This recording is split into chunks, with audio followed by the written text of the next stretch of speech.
அன்பிருந்த பெரியோர்களே, அருமை சகோதரர்களே, புனிதமிக்க மாதம் ஹஜ்ஜுடைய மாதங்களில் ஒன்றான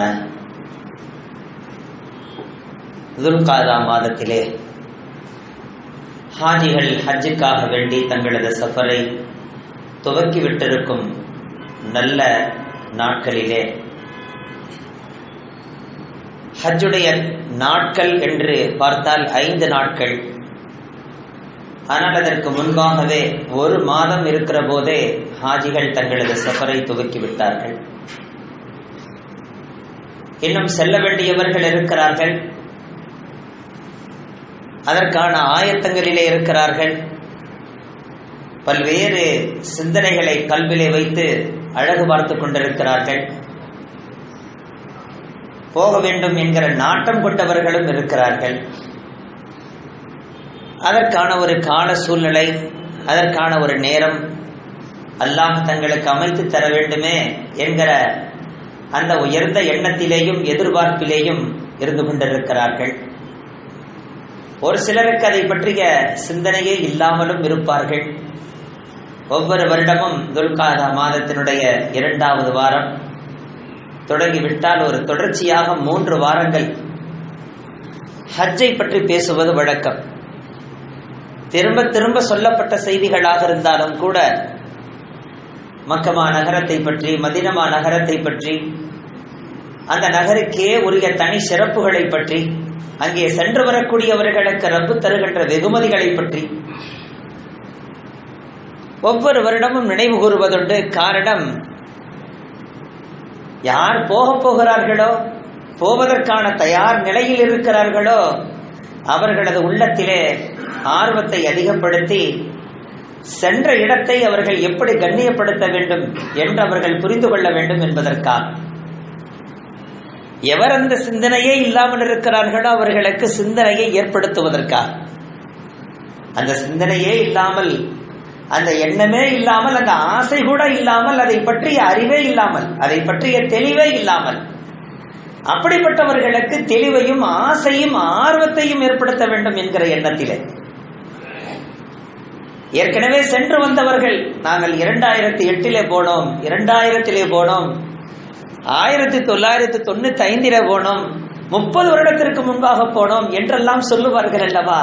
சென்று விட்டு வந்தவர்களது சிந்தனையிலே தாங்கள் சென்று வந்த காலம் ஞாபகத்துக்கு வருவதற்காக இந்த 3 நோக்கங்களை மையமாக வைத்து ஒவ்வொரு வருடமும் சொல்வதுண்டு. அந்த வகையில் தான் இந்த வருடமும் இந்த வாரத்திலே துவங்கி இருக்கிறேன். அல்லாஹ் இந்த துவக்கத்தை கபூல் செய்து அருள் புரிவானா. ஹஜ்ஜுக்கு செல்லக்கூடிய ஹாஜிமார்கள் இதிலே இருப்பீர்கள், அநேகம் இருக்கலாம். ஒரு சிலருக்கு தேதி வந்திருக்கும், சிலருக்கு தேதி வந்திருக்காது. இன்னும் தேதி வரவில்லை, எந்த தேதியிலே கிளம்புவது என்று இன்னும் தெரியவில்லை என்று சொன்னார்கள். தேதி நிச்சயம் வந்துடும், கவலைப்பட வேண்டாம், நீங்கள் துஆ செய்து கொண்டே இருங்கள் என்று சொன்னேன். ஆனால் அதே நேரத்தில் பெரியவர்களே, ஒரு விஷயத்தை நாம் கவனத்தில் கொள்ள வேண்டும். ஹாஜிகளுடைய நிலையிலே ஒரு சில மாற்றங்கள் ஏற்பட்டிருக்கிறது. ஹஜ்ஜுக்கு செல்லக்கூடிய ஹாஜிகள் விஷயத்திலேயும் உம்ராவுக்கு செல்லக்கூடிய அந்த உம்ரா செய்யக்கூடிய புனிதம் பெற்றவர்களுடைய விஷயத்திலே சில மாற்றங்கள் ஏற்பட்டிருக்கிறது. காலத்தின் சூழலிலே என்ன மாற்றம் தெரியுமா? கமுக்கமாக சென்று வருதல் என்று ஒரு மாற்றம் ஏற்பட்டிருக்கிறது. எவருக்கும் தெரிய தேவையில்லை, நாம் ரப்புக்காக செய்கிறோம், எனவே ரப்பு மட்டும் தெரிந்தால் போதும். ரப்புக்கு தெரிந்துதானே நம்மை அழைக்கிறான், அவனுக்கு தெரிந்தால் போதுமானதில்லையா? பிறகு அனைவருக்கும் தெரிய வேண்டுமா? இதை வெளிச்சம் போட்டு காட்ட வேண்டுமா? 4 பேருக்கு இதை தெரியப்படுத்தித்தான் செல்ல வேண்டுமா? அதை அவர்கள் வேறு விதமாக பேச வாய்ப்பு இருக்கிறது. இவருக்கெல்லாம் ஒரு ஹஜ்ஜு ஒரு கேடு இருக்கு, செய்ய வேண்டியது 1008 இருக்க ஹஜ்ஜுக்கு வர போறாரு, ஹஜ்ஜுக்கு என்று 4 பேர் கிண்டல் அடிப்பார்கள், கேலி பேசுவார்கள் என்கிற அந்த பயம் வேறு. ஆனால் உண்மை அதுவல்ல. ஹஜ்ஜை நாடிவிட்டால், அல்லாஹ் அதற்கான நசீபை தந்து விட்டால், சொந்தம் பந்துகள், உற்றார் உறவினர்கள், மஹல்லா வாசிகள், மக்கள், முஃமினான மக்கள் அனைவரிடத்திலேயும் தெரிவிக்க வேண்டும். தெரிவித்து அவர்களது துஆவை வாங்கி கொண்டு செல்ல வேண்டும். அவர்களது நல்ல ஆசிகளை பெற்று செல்ல வேண்டும். அவர்களது உள்ளத்தை நாம் நொறுங்கடித்திருந்தால் அவர்களது உள்ளத்திற்கு இதம் அளித்து அவர்களிடத்தில் மன்னிப்பு கோரி அவர்களுக்கு தர வேண்டியது இருந்தால் அதை தந்துவிட்டு, தர முடியவில்லை என்றால் முடிந்த அளவை தந்துவிட்டு, இல்லை முடியவே இல்லை என்றால் வந்து தருகிறேன் என்று வாக்கு தந்துவிட்டு, அல்லது பொறுப்பான ஒருவரை நியமித்துவிட்டு, இவைகளையெல்லாம் செய்து அவர்களிடத்தில் நல்ல ஆசி பெற்றுவிட்டு தான் செல்ல வேண்டும். அப்படியே கமுக்கமாக போய் வருவதற்குண்டான பயணம் அல்ல இது.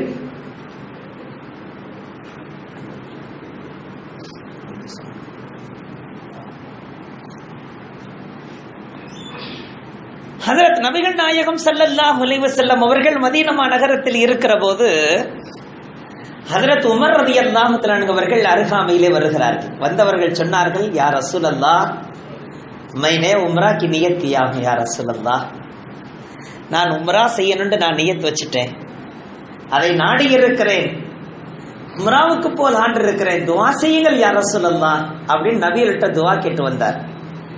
பக்கத்துல ஒரு 300 கிலோமீட்டர்ல இன்னைக்கு ரொம்ப துரிதமா போய் சேர்ற மாதிரி வசதியெல்லாம் ஏற்படுத்தப்பட்டிருக்கு. ஆனா அன்று அந்த நிலை இல்லை. ஹஜ்ரத் இமாம் ஷாஃபி ரஹ்மத்துல்லாஹி அவர்கள் மக்கமா நகரத்திலிருந்து மதீனா நகரம் வருகின்ற வரையிலும் மக்கமா நகரத்தினுடைய அத்தனை அமல்களும் முடித்துக்கொண்டு மதீனா நகரம் வருகிற போது 16 நாட்கள் ஆகியிருக்கிறது. அன்றைய காலகட்டத்திலே 16 நாட்கள். அந்த 16 நாட்களிலே 16 குர்ஆனை முடித்தார்கள் ஹஜ்ரத் இமாம் ஷாஃபி ரஹ்மத்துல்லாஹி அவர்கள். அவ்வளவு நாட்கள் பிடித்திருக்கிறது. அதையும் தாண்டி கொஞ்சம் முன்னால் இன்னும் பல நாட்கள் பிடித்திருக்கலாம்.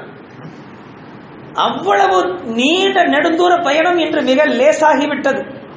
மிக துரிதமாக வருவதற்குண்டான ஏற்பாடுகள் எல்லாம் இப்பொழுது செய்யப்பட்டிருக்கிறது என்று அதிகாரப்பூர்வமாக நாம் அறிகிறோம்.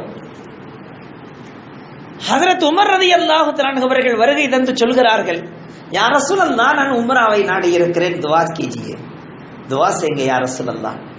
உடனே நபி அவர்கள் சொல்றாங்க, நான் துஆ செய்யறேன்ப்பா, ஆனால் நீங்க போற இடம் ரொம்ப மகத்துவம் மிக்க இடத்துக்கு போறதா சொல்றீங்க, உங்களுடைய துஆவிலே எம்மை மறந்து விட வேண்டாம். லா தன்சனா லா தன்சனா ஃபீ துஆயிக்கும் யா உஹை, எனது சிறிய சகோதரரே, அன்போடு அழைக்கிறார்கள். யா அஹி என்றால் என் சகோதரரே, யா உஹைய என்று அழைக்கிறார்கள், என் சிறிய சகோதரரே, என் பிரியத்துக்குரியவரே என்று அழைத்து, லா தன்சனா ஃபீ துஆயிக்கும், போற இடம் நீங்க செய்யற துஆவெல்லாம் கபூலாகிற இடம். அங்க நடையில ஒவ்வொரு எட்டுல ஒவ்வொரு மேட்டில ஒவ்வொரு பள்ளத்தில சகல இடத்திலேயும் உங்களது துஆ கபூலாகும். அப்படிப்பட்ட இடத்துக்கு நீங்க போறீங்க. அந்த இடத்துல எம்மை மறந்துட வேண்டாம். லா தன்சனா ஃபீ துஆயிக்கும், உங்கள் துஆவில எம்மை மறந்திட வேண்டாம், எங்களை மறந்திட வேண்டாம் என்று நபி அவர்கள் துஆவுக்காக வேண்டி அங்கே கோரிக்கை வைக்கிறார்கள். ஹஜ்ரத் உமர் ரலியல்லாஹு அன்ஹு சொல்கிறார்கள், இந்த உலகத்தையே சுருட்டி என் கையில கொடுத்திருந்தா கூட அவ்வளவு சந்தோஷப்பட்டிருக்க மாட்டேன். நபி அவர்கள் என்ன பார்த்து துஆ செய்யுங்கன்னு சொன்னாங்களே, என்ன பார்த்து துஆ செய்யுங்கன்னு சொன்னாங்களே, என்ன பார்த்து துஆ செய்யுங்கன்னு கேட்டாங்களே, அப்படியே புலங்காயுதம் அடைந்து விட்டார். உள்ளமெல்லாம் குளிர்ந்து போய்விட்டது. யாரிடத்தில் யார் துஆ கேட்பது? என்னிடத்திலா? நான் துஆ செய்வதா? நபி அவர்களுக்காக? நினைத்து பார்க்க வேண்டும். ஏன் அங்கே சொல்லாமல் கொள்ளாமல் போயிருக்கலாமே. திருமணத்தை கூட சொல்லாமல் நடத்தி இருக்கிறார்கள் சஹாபாக்கள். திருமணத்தை நபி அவர்கள் ஹயாத்தில் இருக்க, நபி அவர்கள் அருகாமையில் இருக்க, நபி அவர்களுக்கே தெரியாமல், நபி அவர்களுக்கே அழைப்பே தராமல், நபி அவர்களுக்கு தெரிவிக்காமல் திருமணம் நடக்கிறது. அப்துல் ரஹ்மான் பின் அவுஃப் ரலியல்லாஹு அன்ஹு திருமணம். ஆனா திருமணத்துக்கு நம்ம கச்சையை கட்டிக்கிட்டு ஓடுறோம். வீடு வீடா, ரோடு ரோடா, ஊர் ஊரா, சொந்தம் பந்தம். இந்த திருமணத்தை வச்சாவது நம்ம இணைஞ்சிடலாம் எப்படியாவது. இந்த திருமணத்தை வச்சாவது உடைந்த உள்ளங்கள் எல்லாம் ஒட்டிரட்டும். இந்த திருமணத்தை வச்சாவது சொந்த பந்தங்கள் சேர்ந்துரட்டும். இந்த திருமணத்தை வச்சாவது கள்ளம் கபடெல்லாம் அகலட்டும். இந்த திருமணத்தை வச்சாவது கசடுகள் நீங்கட்டும். ஏதாவது ஒரு காரணம். தான் அக்காவை சந்திக்க போறார், தன் தங்கச்சியை சந்திக்க போறார், அண்ணனை போய் சந்திக்க போறார். அப்படியே கட்டி முலாக்கா செய்யறாங்க, முசாஃபா செய்யறாங்க. அப்படியே 2 பேரும் சேர்ந்து அழுகுறாங்க. தம்பி நீ கவலைப்படாத தம்பி, எல்லாத்தையும் நான் வந்து முடிச்சு கொடுக்குறேன். அண்ணன் சொல்றாரு, அண்ணே கவலைப்படாதீங்கண்ணே, நான் வந்து எல்லாத்தையும் முடிச்சு கொடுக்குறேன்னு. தம்பி சொல்றாரு, நிக்காஹுக்கு இவ்வளவு முக்கியத்துவம் கொடுக்கிறோமே, சந்தோஷம், உண்மையில் சந்தோஷம்தான். ஆனால் அதை கூட நபி அவர்களுக்கே தெரிவிக்காமல் திருமணம் நடந்திருக்கிறது. ஆனால் உம்ராவை நபி அவர்களுக்கு தெரிவிக்காமல் செல்லவில்லை. திருமணத்தை நபி அவர்கள் பார்த்து கேட்கிறார்கள். ஹஸரத் அப்துர் ரஹ்மான் இப்னு அவ்ஃப் ரலியல்லாஹு தஆலா பார்த்து கேட்கிறார்கள், என்ன அப்துர் ரஹ்மான், உங்களது ஆடையிலே நறுமணம் வீசுகிறது, நறுமணத்தினுடைய ஒரு அடையாளம் தெரிகிறது, நறுமணம் வீசுகிறது, திருமணம் நடந்ததோ என்று கேட்கிறார்கள். ஏனென்றால் திருமணத்துக்காக வேண்டி விசேஷமாக பயன்படுத்துகின்ற நறுமணம் அது அப்துர் ரஹ்மான் இப்னு அவ்ஃப் ரலியல்லாஹு தஆலா ஆடையிலே பட்டிருந்தது. அதை பார்த்து கேட்டார்கள், திருமணம் முடிந்துட்டதோ என்று கேட்டார்கள். ஆமாம் யா ரசூலல்லாஹ், நேற்றைய தினம் தான் எனக்கு திருமணம் நடந்தது என்று சொன்னார்கள் அப்துர் ரஹ்மான் இப்னு அவ்ஃப் ரலியல்லாஹு. உடனே என்ன ஏங்க கூப்பிடல கேட்டாங்களா? என்ன உங்களுக்கு ஞாபகம் வரலையா கேட்டாங்களா? என்ன நீங்க மதிக்கலங்க, நீங்க பக்கத்துல இருந்து கூட நீங்க மதிக்கலங்க என்ன சொன்னாங்களா? என் ஞாபகம் வராமல் அந்த மஜ்லிஸிலே நான் இல்லாமல் எப்படி அந்த மஜ்லிஸ் சிறப்பா இருந்திருக்கும்? என்ன கூப்பிடாம அது நடந்த மஜ்லிஸ் அது எப்படி அல்லாஹ்ட்ட கபூலா இருக்கும்? சொல்லியிருப்பாங்களா? நபி அவர்கள் அமைதியாக இருந்து சொன்னார்கள், உங்களது திருமணம், அந்த திருமணத்துக்கு வலிமா தந்தீர்களா அப்படி கேட்டாங்க. யா ரசூலுல்லாஹ், தர வேண்டும். அவுலிம் வலவ் பிஷாத்தின், நபி அவர்கள் சொன்னாங்க, நீங்க வலிமா கொடுக்கணும், ஆனா நீங்க செல்வந்தரா இருக்கிறதுனால ஆடு அறுத்து வலிமா கொடுக்கணும், புரியுதா என்று கேட்டார். அதற்கு அடுத்து என்ன செய்யணும் அதைத்தான் கவனப்படுத்தினாங்க. ஏன் என்ன கூப்பிடல, ஏன் எனக்கு தெரிவிக்கல, அதெல்லாம் சொல்லல. அடுத்து என்ன செய்யறது, அடுத்து என்ன செய்யணும், நீங்க வலிமா கொடுக்கணும். ஏனென்றால் திருமணத்தின் மூலம் ரப்பு உங்களை சந்தோஷப்படுத்தி விட்டார். அந்த சந்தோஷத்தை வெளிப்படுத்துகின்ற வகையிலே நன்றியாக, சுக்ரியாவாக அத்தனை பேருடைய நண்பர்கள் அன்பர்களுடைய உள்ளங்களை நிம்மதிப்படுத்துகின்ற வகையிலே ஏழை எளிய மக்களையும் அழைத்து அவர்களும் விடுபடாமல் சொந்தங்களிலே ஏழை எளியவர்கள் இருப்பார்கள், அவர்களது குடல்களும் போய் சேருகின்ற வகையிலே, அவர்களது குடல்களுக்கு உணவு போய் சேருகின்ற வகையிலே நீங்கள் வலிமா கொடுங்கள். நீங்கள் செல்வந்தராக இருக்கிறீர், ஆடு அறுத்து வலிமா கொடுங்கள். ஆனா நபி அவர்கள் திருமண விஷயத்தில் இப்படி நடந்து கொண்டார்கள். ஆனால் உம்ராவுடைய விஷயத்திலே நீங்கள் போகிற இடம் எப்படிப்பட்ட இடம் தெரியுமா? உங்களுடைய துவா அனைத்தும் கபூலாகிற இடத்துக்கு போறீங்க. லா தன்சனா ஃபீ துஆயிக்கும், உங்களுடைய துஆவில எங்களை மறந்துட வேணாம், துஆ செய்யுங்கன்னு. இப்படி நாங்க கேட்கறதுக்கு நீங்க போறது தெரிஞ்சா தானே உங்கள்ட்ட கேட்க முடியும். நீங்க போறதே தெரியலன்னு சொன்னா, ஒருத்தர் போயிட்டு வந்துட்டாரு, போனது தெரியல நமக்கு. நான் அறையிலே அமர்ந்திருந்தேன், கிதாபை பார்த்து கொண்டிருந்து உடனே உள்ளே வந்தார். அஸ்ஸலாமு அலைக்கும் என்று வந்தார். முஹர்ரம் மாதம் தொடங்கி முஹர்ரம் 10 10 தாண்டி வந்து சலாம் சொல்லுகிறார். சலாம் சொல்லிவிட்டு அமைதியாக நிற்கிறார். நான் சொன்னேன், அமருங்களேன், உட்காருங்களேன் என்றேன். அவர் உடனே எப்பொழுதும் உட்காரக்கூடியவர் உட்காருவதற்கு கொஞ்சம் தயங்குகிறார், அமருவதற்கு தயங்குகிறார். என்ன தயங்குறீங்க, உட்காருங்க என்கிறேன். இல்ல இல்ல, ஹஜ்ஜில இருந்து இன்னைக்கு தான் வந்தேன் என்கிறார். அவர் சொன்ன பிறகுதான் அவர் ஹஜ்ஜுக்கு சென்றது தெரிந்தது. இல்லை என்றால் அவர் ஹஜ்ஜுக்கு போனது ஏற்கனவே நமக்கு அறிவில் இருந்திருந்தால் அவர் வந்த மாத்திரத்தில் உடனே எழுந்திருந்திருப்போம். ஹாஜி, ஹஜ்ஜில இருந்து எப்ப வந்தீங்க ஹாஜி, நல்லா இருக்கீங்களா, முசாபா செய்து முஆனகா செஞ்சிருப்போம். அதைத்தான் அவர் எதிர்பார்த்தார். ஆனால் அவர் போனதே தெரியலையே. பிறகு நம்ம திடீர்னு ஒருத்தர் ஹஜ்ஜுக்கே போனாரா போகலையான்னு தெரியாதவரை திடீர்னு வந்து உள்ள நிக்கிறார். அஸ்ஸலாமு அலைக்கும் ஹஸ்ரத், ஹாஜி வாங்க வாங்க, நான் ஹஜ்ஜுக்கே போகல ஹஸ்ரத், என்ன செய்யறது? அவர் ஹஜ்ஜுக்கு போனாரா இல்லையா தெரியணுமா இல்லையா? நாமளும் அவர்கிட்ட துஆ செய்ய சொல்லி கோரலாம், அவரும் துஆ வாங்கிக்கிட்டு தான் போகணும். என்ன காரணம் தெரியுங்களா? ஹஜ் என்பது நீங்கள் நினைப்பதை போன்றுள்ள அமல் அல்ல, அத்துணை அமல்களை விட லேசானது. என்ன இப்படி சொல்றீங்க? ஹஜ் நீங்க நினைக்கிற மாதிரி அமல் இல்லைன்னு சொன்னீங்க, பெரிய அமல் சொல்ல போறீங்கன்னு நினைச்சேன், ரொம்ப கஷ்டமான அமல் சொல்ல போறீங்க நினைச்சேன். ஆனா நீங்க சொல்றீங்க அமல்களிலேயே மிக லேசான அமல் ஹஜ்ஜுடைய அமல் தான். அத்துணை அமல்களை விட மிக லேசானது, தொழுகையை விட, நோன்பை விட, ஜக்காத்தை விட. அதே மாதிரி அத்துணை அமல்கள், என்னென்ன அமல்கள் நாம் விசேஷமாக செய்து கொண்டிருக்கிறோமோ அத்துணை அமல்களை விட லேசான அமல் தான். முஸ்தலிஃபால தங்கிறது, அரஃபாவுல தங்கிறது, மினாவுல தங்கிறது, ஷைத்தானுக்கு கல்லெறிகிறது, தவாஃப் செய்யறது, நினைத்து பாருங்கள், ரொம்ப லேசான அமல்கள். ஆனால் அத்துணை அமல்களையும் தொடங்கும் போது, யா அல்லாஹ், நான் இந்த அமலை செய்ய தொடங்குகிறேன், இதை எனக்கு லேசாக்கி தருவாயாக என்று நபிகள் கேட்டிருக்கிறார். கொஞ்சம் நம்ம யோசிக்கணும். இன்னி உரீதுல் உம்ரத்த ஃபயஸ்ஸிர்ஹா லீ வதகப்பல்ஹா மின்னி. உம்ராவை நியத்து வச்சா, யாரெல்லாம் நான் உம்ராவை நியத்து வச்சுட்டு இந்த உம்ராவை எனக்கு நீ லேசாக்கி கொடு, அதை என் தரப்பிலிருந்து கபூல் செய்துக்க. அது என்ன லேசாக்கி கொடுன்ற வார்த்தை எதுக்காக புலங்குறாங்க அங்க? அதான் லேஸ் தானே. தவாஃப் செய்யறது, சஃபா மர்வாவுக்கு மத்தியில தொங்கோட்டம் ஓடுறது, மக்காம் இப்ராஹிம்ல இந்த தவாஃபுக்காக 2 ரக்காத் தொழுகிறது வாஜிபு, சஃபா மர்வாவில் தொங்கோட்டம் ஓடுறது வாஜிபு, பிறகு ஹல்க் வாஜிபு, முடிஞ்சிச்சு உம்ரா. இத போய் லேசாக்க சொல்லி சொல்றாங்களே. நான் உம்ராவை நியத் வைத்து விட்டேன், எனக்கு இதை லேசாக்கி தருவாயாக. சரி, இங்க மட்டுமா சொன்னாங்க? தவாஃப் தொடங்குறோம், ஹஜ்ருல் அஸ்வத் கல்லுக்கு நேர்ல நின்று தவாஃப் செய்யறதுக்காக வேண்டி நம்ம ஆயத்தமாகிற நேரத்துல நியத் வைக்கிறார்.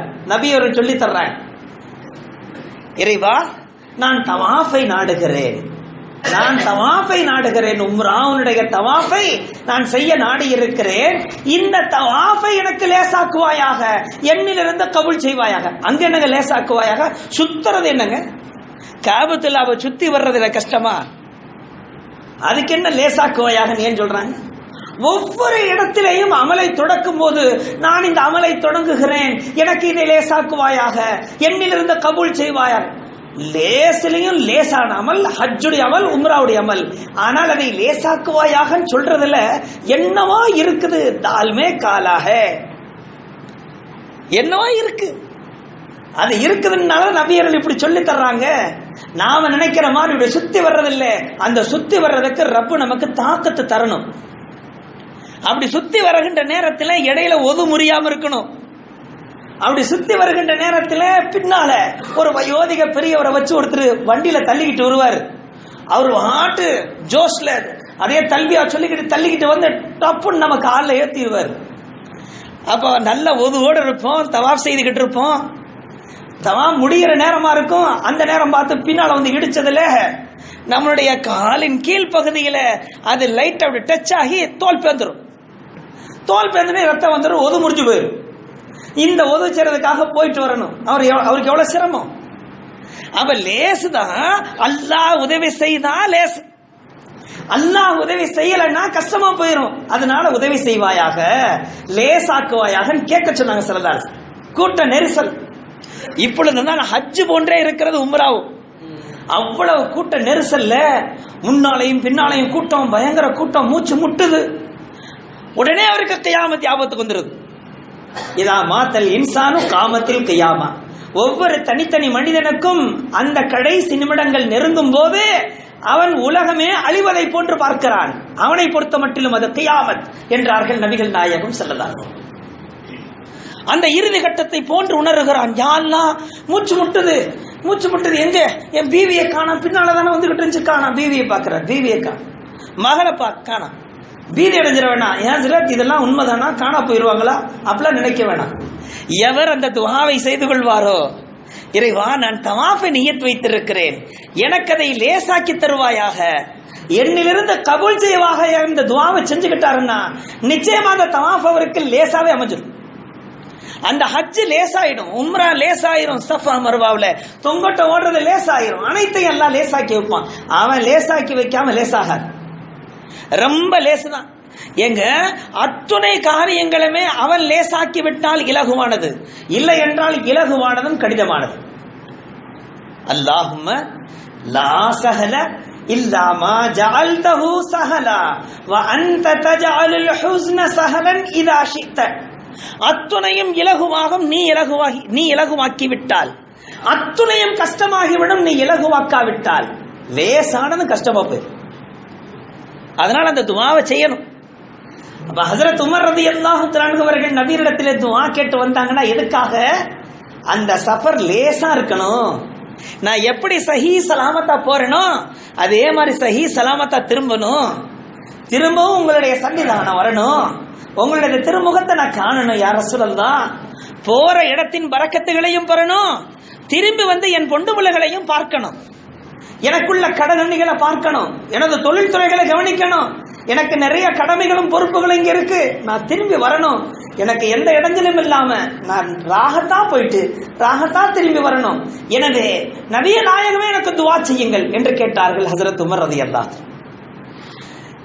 ஹஜ்ஜுக்கு போகக்கூடிய ஹாஜிகள் மஹல்லா மக்கள்கிட்ட சொல்லிட்டு மஹல்லா மக்களுடைய துவாவெல்லாம் வாங்கிட்டு முசாஃபா செய்து முஆனகா செய்து துவா செய்யுங்க. ஞாபகம் இருந்தால் ஹுசூருக்கு நான் சலாம் சொன்னேன்னு சொல்லுங்க, அஸ்ஸலாமு அலைக்கும் என்று சொன்னேன்னு சொல்லுங்க, வெறும் சலாம் சொல்லுங்கன்னு சொல்லக்கூடாது. ஹுசூருக்கு என்னுடைய சலாத்தை சொல்லுங்க, அண்ணாத சலாம் ஆகாது. ஹுசூருக்கு என்னுடைய அஸ்ஸலாமு அலைக்கும் என்று சொல்லுங்கள் என்று சொல்லிடும். வெறும் எப்படி சொன்னா வராது. மேரா பாய் சே மிலேங்கே கி மேரா சலாம் சுனாதலோ அப்படி சொன்னா அதுக்கு பேர சலாம் அல்ல. என்ன சொல்லணும்? என் சகோதரரை நீங்கள் சந்திப்பீர்களா, சந்திச்சா நான் அஸ்ஸலாமு அலைக்கும் என்று சொன்னேன் என்று சொல்லுங்கள்னா அந்த அஸ்ஸலாமு அலைக்கும் கொண்டு போய் ஒப்படைப்பார். இல்லைன்னா அவரு போய் எப்படி ஒப்படைப்பாரு? உங்க தம்பியை பார்த்தேன் உங்களுக்கு சலாம் சொன்னாரு, ஏன்னா அவர் சலாம் தானே சொன்னாரு, அதனால சலாம் என்ற வார்த்தை சொல்லுவார், அஸ்ஸலாமு அலைக்கும் என்று போய் சொல்ல மாட்டார். அவர் என்ன சொல்லிவிட்டார் அதைத்தான் சொல்லுவார். அதனால நம்ம சொல்லிவிடணும், அஸ்ஸலாமு அலைக்கும் என்று நான் சொன்னேன் என்று நீங்கள் போய் சொல்லுங்கள் என்று சொல்லணும். அதை ஞாபகப்படுத்துவார். ஞாபகம் இருந்தா ஹுசூருக்கு நான் சலாம் சொன்னேன்னு சொல்லுங்க, அஸ்ஸலாமு அலைக்கும் என்று சொல்லுங்க என்று ஞாபகப்படுத்துவார். உடனே அவரு ஞாபகம் இருந்தா சொல்றேங்க அப்படின்னு சொல்லிட்டு போவார். எங்களுக்கு நீங்களும் துவா செய்யுங்க, உங்களுக்காக நாங்களும் துவா செய்யணும், சஹி சலாமத்தா திரும்பி வரணும், துவா செய்யுங்க. அந்த துவாவை வாங்கிட்டு போகணுமா இல்லைங்களாங்க? இன்னைக்கு எப்படிப்பட்ட நிலை? அனைத்தும் நவீனமாக ஆக்கப்பட்ட நிலை, அனைத்தும் நவீனமாகிவிட்டது.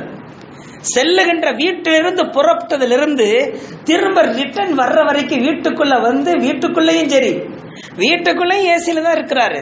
அப்படி வெளியில வந்து காருக்குள்ள போனோன்னு ஏசி, காரை விட்டு அப்படியே அங்க ஏர்போர்ட்ல போய் இறங்கின ஏர்போர்ட் எல்லாம் ஏசி, உள்ள போறாரு இமிகிரேஷன் எல்லாம் ஏசி.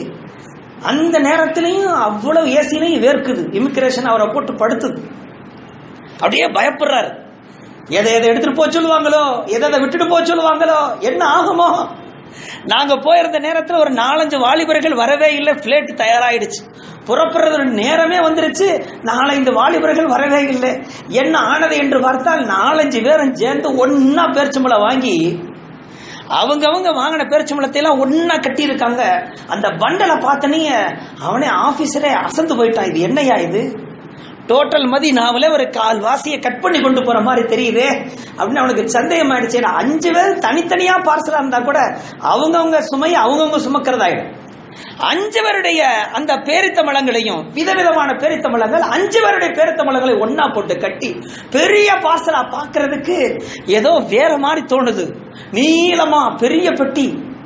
உடனே என்ன சொன்னா, இங்க பாரு, ஒன்னு உன்னுடைய துணிமணிகளை கொண்ட பைகள் இருக்கும் அல்லவா, அதையெல்லாம் கொண்டு போனா இதை விட்டுட்டு போ, இதை கொண்டு போறதா இருந்தா கைகளை வச்சிருக்கிறது எல்லாத்தையும் போட்டுட்டு போ, இந்த 2ல ஏதாவது ஒரு முடிவெடு. உடனே இந்த 5 பேரும் உட்கார்ந்து முடிவெடுக்கிறாங்க என்ன செய்யலாம். இந்த முடிவெடுக்கிறதுல எங்களுக்கு லேட் ஆனது. இந்த 5 பேர் சேர்ந்து என்ன முடிவெடுக்கிறாங்க, பார்த்து வாங்கி அந்த பேரித்தமிழங்களை பெரிய பெட்டி அங்கேயே போட்டுட்டு வெறும் மற்ற லக்கேஜ்களை எல்லாம் தூக்கிட்டு வந்தாங்க. கடைசியா நினைத்து பார்க்கிறோம், அது எப்படிப்பட்ட இடம் தெரியுமா? துஆவை வாங்கி கொண்டு போகணும், சாதாரணமான இடம் அல்ல. இங்கிருந்து புறப்பட்டதிலிருந்து ரிட்டர்ன் வந்து வீட்டுக்குள்ள நுழையிற வரைக்கும் எல்லாமே சொகுசுதான். சொகுசுல கொஞ்சமும் குறையில்லை. அந்த காலத்திலே புறப்பட்டார்களே அப்படியா? இங்கிருந்து ட்ரெயின்ல போய் பம்பாயில போய் அங்க தங்கி இருந்து, அங்க ஒரு இரவு 2 இரவு தங்கி இருந்து, சில நேரங்களில் லேட் ஆகும், 1 வாரம் தங்கி இருந்து, பிறகு அவர்களை அனுப்பி வச்சு மாலை போட்டு அந்த வண்டிக்கு மாலை போட்டு கிட்டத்தட்ட முடிஞ்சு போச்சுன்ற மாதிரியே ஆக்கி அவருடைய உள்ளத்துல கவலையை உண்டு பண்ணி அதற்கு பிறகு அவர் அங்கிருந்து புறப்பட்டு போவார். அப்போ பிளேட் இருந்த காலம். அதையும் தாண்டி கொஞ்சம் முன்னால போய் பார்த்தீங்கன்னா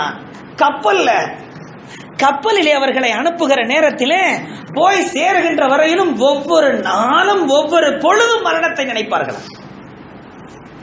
இரவு வந்தால் பகல் வருமா சந்தேகம், பகல் வந்தால் இரவு என்ன ஆகும் என்ற சந்தேகம். திடீரென சில நேரங்களில் காற்றினுடைய சூழல் சரியில்லை என்றால் நங்கூரம் போட்டு நடுக்கடலில் நிற்குமாம். நடுக்கடலிலே பல நாட்கள் இருக்க வைத்து விடுவார்கள். எப்ப புறப்படும் யாருக்குமே தெரியாது. இதற்கிடையிலே எத்தனையோ மரணங்கள், அவர்களுக்கு ஜனாசா தொழுகை, அவர்களை தொழ வைத்து கடலிலேயே போடுகின்ற நிலை, இவ்வளவையும் பார்த்துட்டு ஜித்தால இறங்குவார்.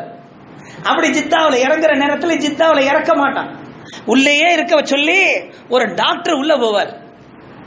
டாக்டருடைய குழு உள்ளே போகுமா, கப்பலுக்குள்ளே சென்று பரிசோதனை செய்து அவர் இந்த நாட்டுக்குள்ளே வருவதற்கு தகுதியுள்ள உடல்நிலை இருந்தால் அவரை உள்ளே அனுப்பும், இல்லை என்றால் அவரை திரும்ப அனுப்பி விடுவார்களா. இப்படிப்பட்ட சூழல்கள் எல்லாம் போய் இன்று அனைத்துமே சொகுசாக ஆக்கப்பட்ட நிலை. அவ்வளவு சொகுசாக்கப்பட்ட பிறகும் கூட என்னிடத்தில் ஒரு ஹாஜி 2 நாட்களுக்கு முன்பாக வந்து முசாஃபஹா செய்துவிட்டு அழுகிறார். பாருங்கள், இவ்வளவு சொகுசு, இவ்வளவு நிம்மதி, போன ஹாஜி என்ன ஆனாருன்னு தகவலே வராது, அவர் போய் சேர்ந்ததுக்குண்டான தகவலே வராது. சென்று 15-20 நாளுக்கு பிறகு ஒரு கடிதம் வரும். அந்த கடிதத்துக்கு நான் ஜவாப் போட தேவையில்லை, ஏன்னா இந்த ஜவாப் போய் சேர்றதுக்குள்ள அவர் வந்து சேர்ந்துருவார். இந்த நிலைதான் ஆரம்பத்தில் இருந்தது. இன்னைக்கு அப்படி இல்லை. அத்தனை தவாஃப் செய்யக்கூடிய அந்த தாயிஃபின்களுடைய கையில் என்ன இருக்குது? போன் இருக்கு. தவாஃப் செய்துகிட்டு இருக்கிறேன். இப்ப அந்த கேமராவுக்கு பக்கத்துல போறேன், நீ வீட்டுல ஆன் பண்ணி பாரு, நான் கை அசைப்பேன். இவ்வளவும் பேசுறாரு தவாஃப்ல வச்சு. தவாஃப்ல வச்ச இன்னும் கொடுமை கேட்டா, என்ன நீ எடு, ஒன்னு நான் எடுக்கிறேன்னு சொல்லி 2 பேரும் தவாஃப்ல வச்சு துஆ ஏற்றுக்கொள்ளப்பட்ட இடத்துல இந்த கொடுமைகள் வேறு. ஒருத்தர் ஏற வேகமா போய் காபத்துல அப்படி பிடிச்சுக்கிட்டு, நான் காபத்துல அவருடைய திரையை பிடிச்ச ஷஹாதத் இது பாரு, எனக்கு ஒரு போட்டோ எடுங்க அப்படின்னு சொல்லிட்டு போட்டோவை எடுக்கிறதுக்கு தடை செய்யறான்.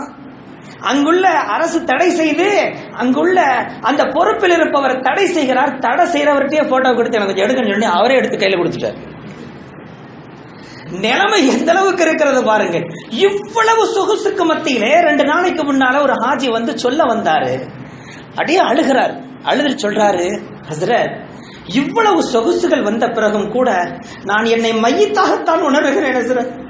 என் 2 பிள்ளைகளை பார்த்தனே நான் திரும்பி வருவேன், நான் சந்தேகம் வந்துருச்சு ஹஸ்ரத். என் பிள்ளைகளை பார்த்தனே எனக்கு அழுக வந்துருச்சு. நான் என் மனைவி எல்லாம் விட்டுட்டு போறேன், என் பிள்ளைகள் எல்லாம் விட்டுட்டு போறேன், ஆனா திரும்ப வருவேனான்னு தெரியல சார். இவ்வளவு சொகுசுக்கு பிறகும் ஹஜ் தனது சக்தியை, இவ்வளவு சொகுசுகள், இவ்வளவு மாற்றங்கள், இவ்வளவு நாகரிகங்கள் வந்த பிறகும் கூட ஹஜ்ஜுடைய சஃபர் தனது சக்தியை முழுமையாக பிரயோஜனப்படுத்திக் கொண்டுதான் இருக்கிறது. ஹஜ்ஜுனா என்னன்றதை காட்டிக் கொண்டுதான் இருக்கிறது. காபானா என்னன்றதை காட்டதான் செய்யும். காபாவின் மகத்துவம் வெளியாகிக் கொண்டேதான் இருக்கிறது. எவ்வளவு நவீனம் அங்கு ஆனாலும் சரி, காபா தன்னுடைய ஸ்தானத்தில் இருந்து கொண்டே இருக்கிறது. அது தனது கம்பீரமான அந்த கம்பீரத்திலிருந்து கொஞ்சம் கூட அது விலகவில்லை. எவ்வளவு நாகரிகம் வேண்டுமானாலும் வரட்டும். என் 2 பிள்ளைகளை பார்க்கிறேன், நான் இறந்து விட்ட பிறகு பார்த்ததை போன்று இருக்கிறது. என்ன இறந்து விட்டால் மையத்தாக கிடப்போம், இப்ப உயிருள்ள மையத்தாக இருக்கிறேன் ஹஸ்ரத், நான் உயிருள்ள மையத்தாக இருக்கிறேன். உண்மை அதுதான் பெரியவர்களே. அந்த ஹாஜிகள் உடுத்துகின்ற உடையை பற்றி என்ன நினைக்கிறீர்கள்? ஆலம்கீரி லிபாஸ்.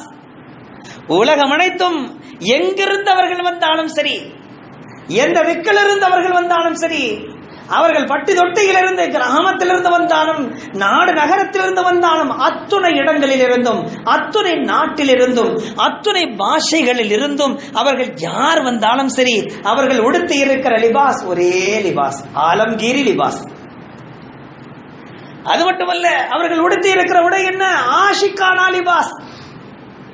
அவர் அல்லாஹ்வின் மீது காதல் கொண்டிருக்கிறார், காதல் வயப்பட்ட ஒருவரின் லிபாஸ் அவர் உடுத்தி இருப்பது. ஹஜ்ஜுக்கு ரொம்ப பிரியமானவர் தான், ஹஜ் மேல ரொம்ப இஷ்குள்ளவர் தான். அந்த இஹ்ராம் ட்ரெஸ்ஸ இங்க உடுத்திக்கிட்டு அப்படியே போயிட்டு வர சொல்லுங்களேன், போவாரா? ஹஜ்ஜுடைய அந்த இஹ்ராம் உடை இருக்குது, அதை தைக்கப்படாத உடைய மேல ஒண்ணு பொத்திக்கிங்க, கீழே ஒண்ணு அப்படியே சொருக்கிங்க, அப்படியே போயிட்டு வாங்க, உங்க கடகணிகள் எல்லாம் போயிட்டு வாங்கன்னு போவாரா? எவருக்காவது அது மனதில் அதுக்கு இடம் கிடைக்குமா? நான் ஹஜ்ஜில் உடுத்தி இருந்ததாக்கும், நான் இஹ்ராமாக உடுத்தி இருந்தது, இதை உடுத்துதான் நான் தவாப் செய்துகிட்டு இருந்தேன், அதனால ஒரு ப்ராப்ளம் இல்லை, நான் இங்க உடுத்துவேன், யாராவது உடுத்துவாரா? இல்லை இல்லை, அந்த சஃபரில் தான் அதை உடுத்துவதற்கு மனது வரும். சும்மா இருக்கிற காலகட்டத்தில் உடுத்த சொன்ன அதை உடுத்துவாரா? காரணம், அங்கே அவர் காதல் வயப்படுகிறார், ரப்பிடத்திலே தன் உள்ளத்தை கொடுத்து விடுகிறார். இனி அவருக்கு எந்த லட்சியமுமே இல்லை என்கிற நிலைக்கு வருகிறார். அப்பொழுது அந்த ஆடை அவருக்கு உசிதமாகவும் உயர்ந்ததாகவும் தெரிகிறது. அந்த ஆடை உடுத்திக் கொள்கிறார். ஆஷிகானா லிபாஸ், ஆலம்கீரி லிபாஸ், லிபாசுல் குரபா, லிபாசுல் மய்யித். எங்க அது என்னங்க? ஏழைகளுடைய ஆடை, ஏழைகளின் ஆடை. ஏழைகள் தச்செல்லாம் உடுத்த முடியல, அதனால கொடுத்த ட்ரெஸ்ஸை மேல போத்திக்கிட்டார். இதை தச்சு உடுத்திக்கிங்கன்னு ஒருத்தர் கொடுத்தார். உடனே அவர் சொன்னார், நீங்க கொடுத்தது மீட்டர் 30 ரூபா, 3 மீட்டர் 90 ரூபாய் கொடுத்துருக்கீங்க, இதை தைக்க போனோம்னா 250 ரூபா கேட்கறாங்க, அதனால நான் மேல அப்படியே போத்திக்கிட்டீங்கன்னு சொல்றாரு. அது என்ன உடை? லிபாசுல் குரபா, ஏழைகளின் ஆடை. அது ஏழைகளின் ஆடை. அது என்ன ஆடை? லிபாசுல் மையத், இறந்தவர்களின் ஆடை. அந்த ஆடையை உடுத்திக் கொண்டுதான் ஜப்பான்ல இருந்து வர்றவரும் அதைத்தான் உடுத்திக்கிட்டு வர்றார், ரஷ்யால இருந்து வர்றவரும் அதைத்தான் உடுத்திக்கிட்டு வர்றார். பெரிய அதிகாரத்தில் இருக்கக்கூடியவர் அவர் அங்கே வருகிறார், அவரும் அதைத்தான் உடுத்திக் கொண்டு வருகிறார். சாதாரண சிறு வியாபாரி அங்கே வருகிறார், அவரும் அதைத்தான் உடுத்திக் கொண்டு வருகிறார். 2 கால்களுமே இல்லை, தவழ்ந்து வருகின்றார், அவரும் அதைத்தான் உடுத்திக் கொண்டு வருகிறார். அழகு வதனமுள்ள சிறு சிறு குழந்தைகளை தன்னுடைய புஜங்களில் ஏற்றுக்கொண்டு வருவார்கள். அந்த குழந்தைக்கு அந்த எஹ்ராம் உடுத்தி கொண்டு வருவாங்க, பார்க்கணும்.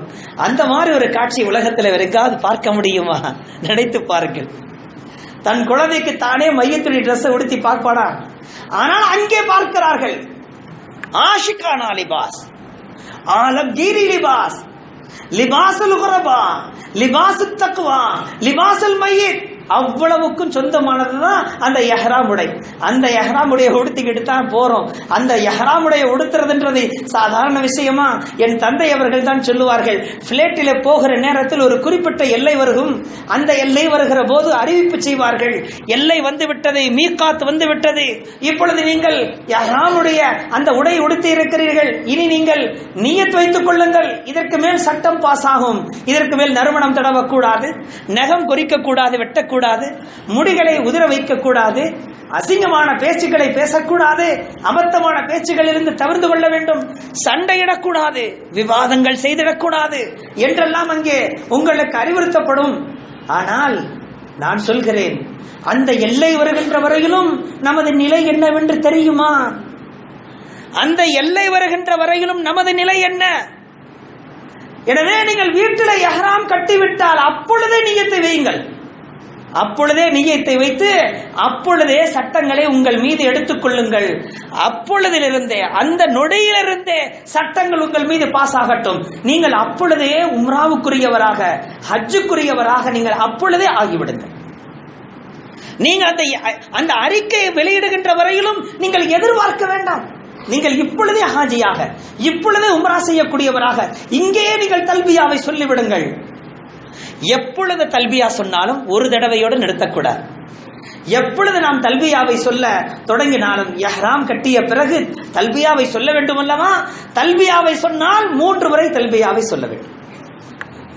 ஒரு தடவையோடு நிறுத்தக்கூடாது, 3 முறை சொல்லி நிறுத்தலாம். அநேக செய்திகள் பெரியவர்களே, அந்த காபத்துல்லாவை பார்த்த மாத்திரத்தில் என்ன கேட்க வேண்டும்? என் தந்தை அவர்கள் சொல்வார்கள், 4 துஆக்களை கேளுங்கள் என்பார்கள். காபாவை பார்த்த மாத்திரத்தில் 4 துஆக்கள் கேட்க வேண்டும். இறைவா, நீண்ட நெடிய அரபி வார்த்தை இருக்கிறது, சுருக்கமாக சொல்கிறேன். இறைவா, இந்த காபத்துல்லாவுக்கு மென்மேலும் அதிகம் அதிகம் கண்ணியத்தை நீ தந்தருள் புரிவாயாக.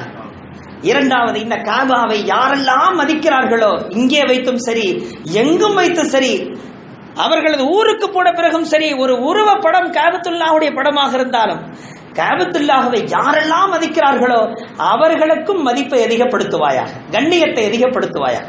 இனி என்னுடைய ஆயுள் காலத்திலே எனது சுய தேவைகளை நானே செய்கின்ற வரையிலும் வாழ வைப்பாயாக. என்னுடைய மௌத்து வரையிலும் பிறரிடத்தில் எதிர்பார்த்து என்னை வாழ வைத்து விடாதே. எனது வயோதிகத்தில் என்னை தனிமைப்படுத்தி விடாதே. என் வயோதிகத்தில் என்னை தனிமைப்படுத்தி விடாதே. இந்த 4 துஆவை கேட்கணும் என் தந்தை அவர்கள் சொல்லித் தருவார்கள். அதை இப்பொழுதும் சொல்கிறேன். வல்ல ரஹ்மான் பேணுகின்ற வாக்கியத்தை தந்தருள்வானாக. அடுத்தடுத்த வாரங்களிலே தொடருவோம். வல்ல ரஹ்மான் சொன்னதை கொண்டும் கேட்டதை கொண்டும் அமல் செய்யும் வாக்கியத்தை எனக்கும் உங்களுக்கும் வாரி வாரி வழங்கிடுவானாக. விழுப்புரம் பக்கத்திலே செஞ்சி இருக்கிறதல்லவா, செஞ்சி தாலுகா பக்கத்திலே ஒரு சிறு கிராமம், 50 குடும்பங்களை கொண்ட கிராமம், மேல்சேவூர் என்கிற கிராமத்திலே பள்ளிவாசலுடைய பணி நடந்து கொண்டிருக்கிறது, கட்டுமான பணி நடந்து கொண்டிருக்கிறது. ஏழை எளிய மக்கள் இருக்கிற இடம். நமது பள்ளியை நோக்கி அவர்கள் உதவி தேடி வந்திருக்கிறார்கள், பள்ளிக்காக நிதி தேடி வந்திருக்கிறார்கள். அதிலே நம்மால் முடிந்த மட்டிலும் அதிலே நாம் பங்கெடுத்து நமது ஈமான கதை சாட்சியாக ஆக்கிக் கொள்வோம்.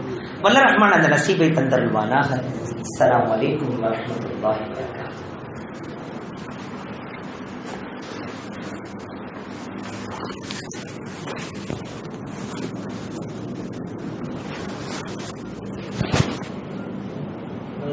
அன்பிருந்த பெரியோர்களே, அருமை சகோதரர்களே, புனிதமிக்க மாதம் ஹஜ்ஜுடைய மாதங்களில் ஒன்றான துல்காதா மாதத்திலே ஹாஜிகள் ஹஜ்ஜுக்காக வேண்டி தங்களது சஃபரை துவக்கிவிட்டிருக்கும்